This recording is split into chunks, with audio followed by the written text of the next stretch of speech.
Explicar um pouco o que está acontecendo hoje em Israel? Posso. É difícil de explicar, mas difícil. acho que é importante assim, a gente começar. No dia 7 de outubro, que era um Shabat, era um dia santo para os judeus. Que ninguém trabalha, está todo mundo em casa. Todo mundo em casa. E também ainda uma festa de Simchat Torah, que é a festa mais alegre do calendário judaico.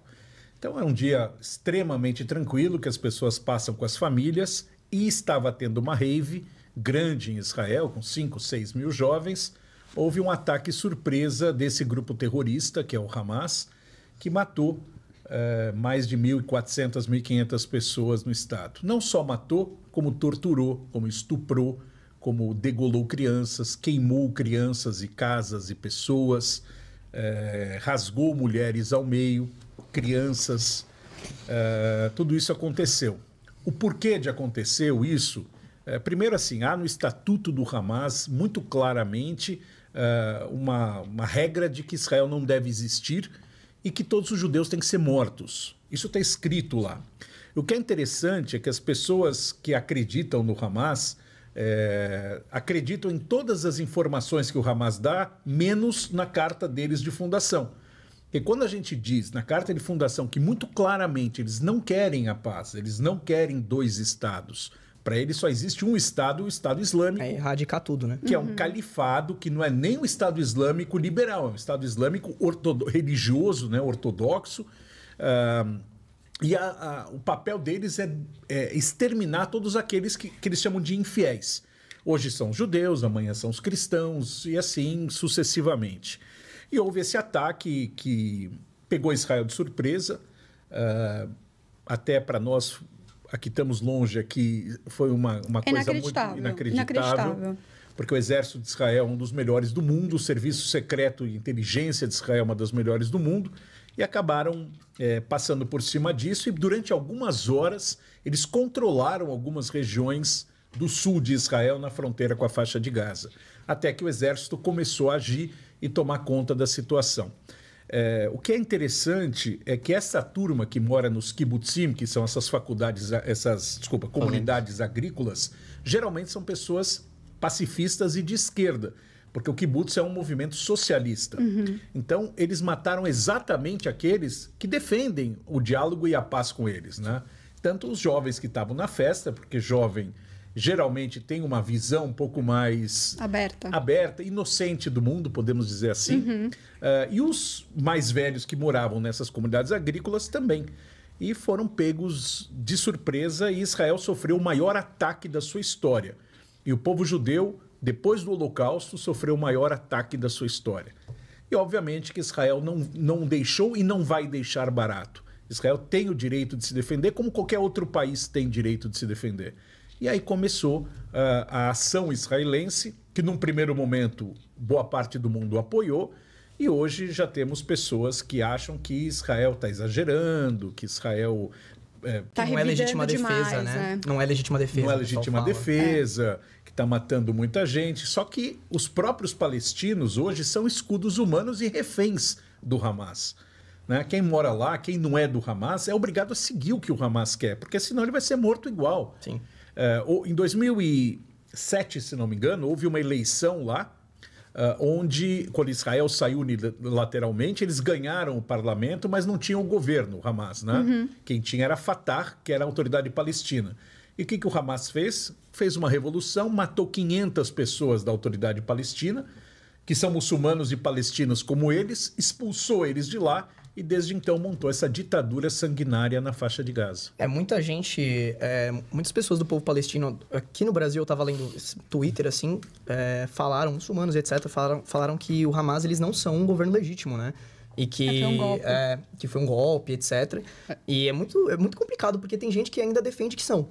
Porque teve eleição, etc, etc. Então, fica meio perdida essa história. Para começar, eles, lá não é maioria absoluta, né? Eles não precisam ter 51% dos votos. Então, eles foram eleitos por uma maioria, mas não absoluta.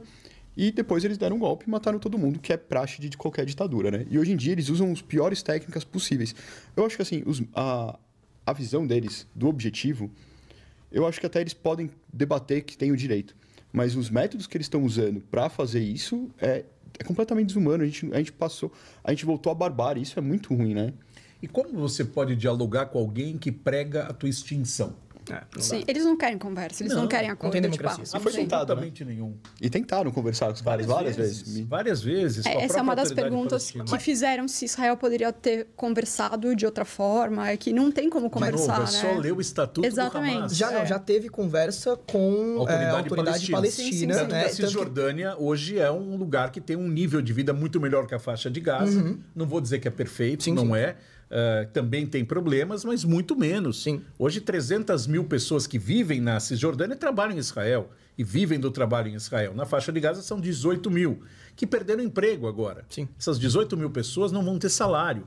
E boa parte dessas pessoas que trabalhavam em Israel e voltavam com salário tinham que dar esse salário para o Hamas. E, infelizmente, alguns deles que trabalhavam em Israel ajudaram o Hamas a cometer essas atrocidades, dando mapas, dando o nome das pessoas. Como se fossem infiltrados, né? Exatamente, exatamente. Então, eu acho que é um momento muito triste para a humanidade. Eu acho que chegou um momento de uma divisão, de uma divisória da história. Ou você está a favor da democracia, ou você está a favor do obscurantismo. Eu acho que as pessoas hoje não têm outra forma de enxergar. Eu vou dar um exemplo. Aconteceu esse episódio do hospital, né, na faixa de Gaza. No primeiro momento, Israel que atacou. Israel falou desde o primeiro momento, não fomos nós. Deu provas. Não acredito em vocês. Aí os americanos deram provas, a União Europeia deu provas, o Canadá deu provas. Não acredito. Eles acreditam no Hamas. E justo hoje saiu uma reportagem do New York Times que eles concordaram que realmente não foi Israel que atacou esse hospital, né? Só que na imagem na cabeça das pessoas já ficou que Israel atacou. Sim. O próprio presidente do Brasil disse que Israel matou 1.500 crianças de Gaza. Né? Exatamente. E só um adendo. Quando eles fazem essa manchete, eles colocam lá na primeira página e colocam aquela manchete gigante. Israel atacou um hospital. Aí quando vem, que tem inclusive áudio dos caras, dos palestinos falando, tipo, olha, o míssil falhou e caiu no hospital. Eles colocam uma notinha de rodapé. Não, e tipo, sabe, é uma coisa mínima. Eles não dão a publicidade que deveria, sabe? Pela coisa. Olha, eu sou formado em jornalismo e tenho orgulho disso, mas hoje as redações são compostas por estudantes ou por recém-saídos da universidade, que vêm com uma doutrinação da faculdade, da boa parte delas, que as pessoas são doutrinadas e chegam lá sem nenhum cacuete e vão escrevendo o que eles querem. E muita coisa passa pelo editor. Muita coisa passa por todos eles. Então, acaba tendo erros crassos, erros absurdos, como a mídia impressa tem feito. Só que cada vez as pessoas leem menos. De militante. Ricardo, eu já não acho que é um erro, eu acho que é mau caratismo. Eu também. Porque não é uma vez, é toda vez. Né? Isso sem ser só no assunto da guerra e etc. No geral. O número de fake news hoje é algo impressionante. E são eles que batem na pauta falando que muita gente faz fake news e eles têm que dar um jeito de controlar tudo, né? Acabar com as fake news. Eles querem controlar as fake news através de mais fake news. Basicamente. E às vezes uma foto, né? A foto geralmente chama muito mais atenção que o texto, né? Não, o texto ninguém lê. É só a primeira manchete, né? E a foto. Exatamente. E hoje, sem dúvida, que as fotos de Gaza são muito mais impressionantes. Claro, e ontem... Agora o jogo virou, né? Israel mostrou ontem as cenas do que foram gravados, né? Dos vídeos dos próprios terroristas. E uma jornalista da Globo falou, isso é propaganda de Israel. Que absurdo, né? Ou seja, Israel, pela primeira vez na sua história, em 75 anos, mostrou fotos de corpos. Porque é contra o que nós judeus pensamos. Expor um corpo, expor uma pessoa, expor uma família, não dá. Para nós isso é... E a gente perde a guerra midiática por isso. Porque o outro lado, é muito eles, engajado, né? faz. Eles são muito engajados também, né? E tanto faz para eles mostrar. Mas eles querem mostrar, porque é uma propaganda pro terror. Sem a dúvida. gente fica com medo. A gente tá no Brasil com medo. É isso. Então eles propagam isso. Eles e essa vez não teve não opção, porque os próprios Hamas, os próprios terroristas filmaram tudo, né? Então mostraram para os jornalistas. Só que assim, aconteceu há 14, 15, 16 dias atrás. Os palestinos acontecem todo dia essas imagens, né? Agora, por que Israel está destruindo a faixa de Gaza? Os líderes estão embaixo da terra, estão nos túneis, que são construídos por bilhões de dólares. Não estou falando de bilhões de dólares. Ou seja, cadê o dinheiro doado pela comunidade internacional para Gaza ter uma vida melhor? É gasto nisso, em mísseis, corrupção, poder bélico, túnel, munição para guerrear. O Irã, que é um grande patrocinador do Hamas e do Hezbollah, continua dando dinheiro. Eu vou até perguntar, eu queria que também você explicasse a frase do Netanyahu que fala Hamas is ISIS. Né? Que eu acho que é uma frase, o que seria isso? É porque é o modelo que o ISIS usou para cometer os seus atentados terroristas, o Hamas está copiando. Né? Porque você tinha em Israel mísseis que caíam, você tinha um ou outro esfaqueamento, e você tinha alguns que entravam armados e atiravam. Agora, a forma como eles fizeram de transmitir ao vivo nas mídias sociais das próprias vítimas e chamar as famílias para assistirem no Facebook, no Instagram, da própria vítima, ele sendo morto, isso é um terrorismo sem nenhum tipo de comentário ou de explicação. Isto é o que o ISIS faz. Então é importante a população brasileira, todos que estão nos ouvindo agora no podcast, entender o que significa isso. Porque, de novo, Israel hoje é o para-choque do mundo. Israel é a única democracia do Oriente Médio. Se Deus nos livre, eles passarem por cima de Israel, a Europa já está dominada. Então, os Estados Unidos, um crescimento absurdo do antissemitismo e de atentados. O que vai acontecer no mundo? Quer dizer, eles deixam claro, esses grupos radicais, eu não estou falando dos muçulmanos. Os muçulmanos, de novo, são vítimas desses grupos. Tanto que a gente vê os muçulmanos fugindo da Europa, ou fugindo, da Síria, de outros lugares, para a Europa, para tentar viver uma vida normal. Agora, esses radicais terroristas fazem dos muçulmanos tão escudo ou reféns quanto fazem de nós, dos cristãos e dos outros. Ricardo, deixa eu só ler uma pergunta aqui que a Liane fez. Ela disse, em sua opinião, quais serão os desdobramentos dessa guerra para Israel e para os judeus da diáspora? Olha, é muito difícil saber o que vai acontecer, porque é algo inédito, né? A forma como aconteceu. Eu acho que até as pessoas se recuperarem fisicamente, psicologicamente, psiquiatricamente, para ter uma vida normal, vai demorar. Eu acho que é um divisor de águas, como eu falei há alguns minutos atrás. Eu acho que a gente vai agora deixar muito claro quem está ao nosso lado e quem não. E não ao lado de Israel, ao lado deste direito das pessoas viverem a sua própria vida, a sua religião, sua identidade, etc. E esses desdobramentos, assim, eu acho que Israel vai tentar causar o maior número de danos possível ao Hamas. Acho muito difícil exterminar o Hamas, porque o Hamas é uma ideia, não essa são é a promessa, pessoas. Né? Mas eu acho também é difícil. Muito difícil, porque os líderes do Hamas não estão lá, estão no Catar. O Catar, eles vivem em palácios no Catar. Outros estão embaixo da terra, vivendo muito bem dentro dos túneis, nos bunkers. A população local não tem bunker, mas os líderes têm. Então, como sempre na ditadura. Como sempre na ditadura, exatamente. Então é difícil dizer o que vai acontecer daqui para frente. Eu acho que o mundo vai mudar como mudou depois do September 11. Eu acho que o 11 de setembro fez muita coisa mudar. E eu acho que o 7 de outubro entra nessa história para fazer muita coisa mudar também. O que para Israel é péssimo, em todos os quesitos, até turísticos, né? Porque Israel... Comércio, tudo. Sem dúvida, sem dúvida. E o que você acha do governo do Netanyahu? Netanyahu, eu sou péssimo para falar esse nome. Olha, acho que um outro assunto não tem nada a ver com o que está acontecendo hoje em Gaza. Eu, particularmente, não gosto. Agora, é um país democrático. Você tem 30 e poucas semanas de manifestações. Tinha, né, antes do ataque. Toda semana tinha uma manifestação na rua. Por quê? Porque o Netanyahu assumiu com um governo, ele conseguiu montar um governo de extrema-direita, hoje em dia, formado por partidos radicais de direita em Israel, e tentou fazer uma reforma judicial goela abaixo da população. Ninguém tem dúvida de que algo deve ser feito dentro do sistema judicial de Israel, mas não da forma como ele fez, empurrando o goela abaixo das pessoas. O que ele tentou fazer? Para você escolher um juiz hoje, tem uma comissão. A comissão tem um membro do governo, tem membros do judiciário, tem a OAB local. E ele queria aumentar o número de pessoas do governo que ajudassem a eleger, para ele poder eleger os juízes da Suprema Corte. Sim. Isso as pessoas não engoliram, porque ele está com processos judiciais graves por corrupção, ele vai respondendo esses processos. Então, ele não pode advogar em causa própria. Ficou estranho, né? Ficou estranho. Então, assim, eu acho que o Netanyahu deixa a sua marca na história de Israel, é o primeiro-ministro mais longevo da história de Israel, fez muita coisa, só que nessa última gestão, que começou há 1 ano e pouco atrás, eu acho que ele vem fazendo um governo que deixa muito a desejar.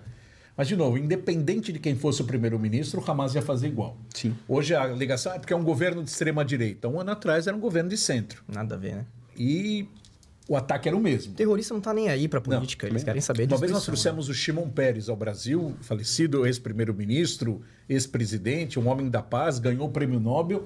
Tinha gente chamando ele de assassino na porta da Hebraica. Uau. Então, quer dizer, se o Shimon Peres é um assassino, não tem com quem conversar. Vamos lá, Ricardo. Eu até vi, desculpa, fazer uma pergunta? eu até vi alguns comentários no Instagram, internet, falando que o Netanyahu pode responder por essa permissão. Vai responder. Vai responder. E você acha Por que ele vai esse ser ataque preso do por Hamas? esse ataque? Tem que responder. Eu também acho. Mas não agora. Agora o país está unido para derrotar o terror. Então, até que ele montou um governo de coalizão. Até a oposição entrou no governo agora, uma parte da oposição, para Sim. ajudá-lo, porque é um momento de guerra. Em momento de guerra, todo mundo se une. Mas eu não tenho dúvida que, passado este momento, E você acha que, assim, foi um momento muito estudado para o Hamas agir? Você acha que eles usaram até essa disputa do governo também para se iniciar no dia 7 ou não? pode até ser. Isso são teorias da conspiração. Não, pode até ser, porque o país estava mais voltado a outro tipo de preocupação. Mas eu acho que eles iam fazer de qualquer jeito, de novo. Quer dizer, nós já tivemos atentados terroristas do Hamas e do Hezbollah em todos os governos de Israel. Antes do Netanyahu, durante o Netanyahu, vamos ter depois o Netanyahu, infelizmente. Então, não acho que essa questão do governo em si. Eles aproveitaram o momento e treinaram, houve uma falha Sim. de Israel que vai ser apurada pós-guerra, tenho certeza disso. Lá é um país que vai fundo nisso. E os culpados vão ter que pagar a conta. Falando em culpado... Porque o erro foi muito grande, né? Porque É surreal. tem memorandos dos Estados Unidos e do Egito avisando o que ia acontecer semanas antes. Então, assim, ter acontecido me choca muito. Não só pela atitude dos caras, mas como uma das melhores inteligências do mundo teve um furo desse. Sabe? Uma boa pergunta. É uma coisa que me choca, assim. Eu, sinceramente, eu não acredito em nenhum político, por isso que eu perguntei a sua opinião. Mas, para mim, isso me cheira que ele também está usando a população dele como massa de manobra para Como se ele fosse ganhar. Então, assim, se Israel ganhar a guerra agora, ele vai ser vitorioso. E como ele tá com vários problemas, assim, desculpa, tá? Eu só tô te colocando numa cilada aqui, mas é uma coisa assim que eu vejo, cara, eu não confio em político em nenhum lugar do mundo. Então, assim, quando eu vejo, eu não conheço o Netanyahu, mas assim, quando eu vejo, eu falo, pô, eu acho que esse cara deixou para ganhar poder. Pelo tamanho da falha e por eles já terem sido avisados, entendeu? É um achismo, uma idiotice minha. Mas eu vejo isso, e porque eu vejo isso no Brasil, também vejo isso acontecer em outros lugares, políticos usando o seu povo como massa de manobra. Isso me deixa muito triste. É que são coisas muito também distintas, né? A gente fala sobre... Porque a religião acaba entrando nessa briga toda, é uma guerra religiosa e também agora política também. E também tem essa... E territorial. Sim. Assim, eu acho que... não quero acreditar que ele tenha premeditado isso. Acho que ninguém brinca com a segurança de Israel. Nem ele, ninguém. Ele, pelo contrário, sempre se vendeu como o senhor paz, né? O homem forte e tal. Agora, se ele usou isso hipoteticamente, ele se deu mal. Porque a população de Israel não vai esquecer o que aconteceu. Vai ter uma caça às bruxas depois do final da guerra. Mas, por enquanto, de novo, os esforços estão voltados para se erradicar o terrorismo e que a população do sul e do norte de Israel possam viver em paz.